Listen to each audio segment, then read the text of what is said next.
নমস্কার। ওম নমঃ পার্বতী পাতায় হর হর মহাদেব। বাবার ভক্তরা আজ কত ফুল দিয়ে গেছে দেখো সবাই।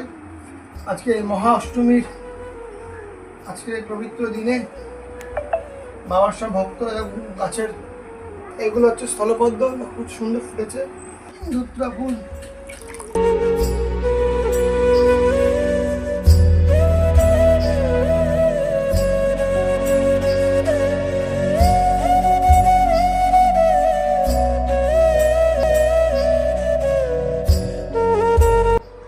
নিজের হাতে ফুল তুলে পুজো দেবার অনুভূতি কিন্তু একটা অন্যরকম আনন্দ, এবং যা বলে বহির্প্রকাশ করা যায় না। এর সাথে কথা বলতে বলতে বাবা ভোলা মহেশ্বরের জন্য দেখুন মালাটা বানিয়ে ফেলেছি। এই যে বাবাকেও এই মালাটা পরাবো আজকে, ঠিক আছে? তবে আমি এখন রাখি, পরে আবার কথা হবে।